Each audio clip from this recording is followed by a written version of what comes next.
ఉజ్వల జీవితం ప్రేక్షకులకు స్వాగతము. అందరికీ నమస్కారం. ఈరోజు అత్యధికంగా డబ్బులు ఖర్చు పెడుతున్నారా? చిన్న చిన్న వాటికి కూడా హాస్పిటల్కి పోయి మీ జేబులు గొల్ల చేసుకుంటున్నారా? చిన్న చిట్కాలతో మీ ఆరోగ్యం మీ చేతుల్లోనే. Prevention is better than cure అనే అంశం మీద ఈరోజు మాట్లాడుకుందాం. ఎలా చేయాలి దీన్ని అనే విషయానికి వచ్చేస్తే, పొద్దున్న మీరు 5 గంటలకు లేవగానే 2 గ్లాసులు నీళ్ళు తాగండి. నీళ్లు తాగి మీకు శారీరక శ్రమ చేయండి. యోగా చేసినా పర్లేదు, వాకింగ్ పోయినా పర్లేదు, ఏం చేసినా పర్లేదు. కానీ మీ శ్రమకి, మీ శరీరానికి శ్రమ వచ్చేటట్టుగా, మీ శరీరానికి చెమట పట్టేటట్టుగా చేయండి. ఒక 20 నిమిషాల, 30 నిమిషాల, 30 గంట మీ ఇష్టం.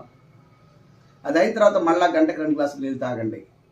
నీళ్ళు తాగిన తర్వాత మళ్ళీ మీరు టిఫిన్ చేసే ముందు ఒక 2 గ్లాసులు నీళ్ళు తాగండి. టిఫిన్ చేసిన తర్వాత గంటన్నరకి మళ్ళీ వాటర్ తీసుకోండి. టిఫిన్ చేసిన తర్వాత గంటన్నర తర్వాత వాటర్ తీసుకోవాలి, 2 గ్లాసులు. తర్వాత ప్రతి గంట వాటర్ తీసుకోండి. వాటర్ తీసుకున్న తర్వాత మళ్ళీ లంచ్కి ముందు అర్ధగంట ముందు ఒక 2 గ్లాసులు నీళ్ళు తీసుకోండి. లంచ్ అయిన తర్వాత గంటన్నరకి వాటర్ తాగండి. మళ్ళీ గంటకు ఒక గ్లాస్ తీసుకోండి. వాటర్ మేనేజ్మెంట్ చేయండి. ఈ విధంగా సాయంత్రం 6 గంటల వరకు చేయండి. డిన్నర్ అయిన తర్వాత వీలైతే సాయంత్రం పూట డిన్నరు తేలికపాటి ఆహారం తీసుకోండి. రైస్ కాకపోయినా వీలైనంత త్వరగా, వీలైనంత మంది వీలైతే రైస్ అసలు అవాయిడ్ చేయండి. నైట్ పూట రైస్ని అవాయిడ్ చేయండి.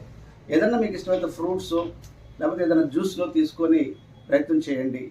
అప్పుడు ఎక్కువ అంటే తీసుకునే సమయం కూడా 7 గంటల లోపే ఉండాలి. 7 గంటల లోపే ఉండాలి. పడుకునే 7 గంటల లోపే మీరు అది చూసుకున్నట్లయితే ఖచ్చితంగా మీకు చక్కగా ఏ రోగం రాకుండా, ఈ అంశాలను పాటించినట్లయితే ఏ రోగం రాకుండా మీరు చక్కగా మంచిగా హాస్పిటల్కి పోకుండా మీ జీవితాన్ని లీడ్ చేయొచ్చు. తర్వాత మంచి గ్లామరస్గా కూడా ఉంటారు. ఏ వయసు వారైనా చేయొచ్చు.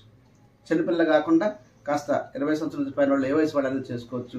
అనవసరమైన కొలెస్ట్రాల్ డిపాజిట్స్, మీకు షుగర్ ఉన్నా, బీపీ ఉన్నా, థైరాయిడ్ ఉన్నా, ఇలాంటి ఏ ఉన్నా సరే ఇది పాటించవచ్చు. ఇలా పాటించుతున్న క్రమంలో మీకు అవి కూడా తేలికపాటిపోతాయి. మీరు ఆ టాబ్లెట్లు కూడా తగ్గించుకోవచ్చు. దీర్ఘకాలిక జబ్బులే కాకుండా మామూలుగా వచ్చే జబ్బులు ఏవైనా సరే త్వరగా మీరు దాన్ని నయం చేసుకునే అవకాశం ఉంటుంది. చిన్న చిన్న చిట్కాలతో, చిన్న ప్రివెన్షన్ ఇస్ బెటర్ దాన్ క్యూర్గా అన్నట్టుగా మీరు చక్కగా దీన్ని పాటించినట్లయితే మీకు మంచి ఆరోగ్యం ఉంటుంది. మంచి ఆరోగ్యంతో మీరు జీవించవచ్చు, ఆనందంగా, ఆహ్లాదంగా జీవించవచ్చు. Thank you. చూస్తూనే ఉండండి ఉజ్వల జీవితం. చివరి వరకు చూసినందుకు ధన్యవాదాలు. లైక్ చేయండి, షేర్ చేయండి, సబ్స్క్రైబ్ చేసుకోండి. ఇలాంటి మంచి వీడియోలు చాలా వస్తాయి కాబట్టి మరొక వీడియోతో మళ్ళీ కలుసుకుందాం. Thank you.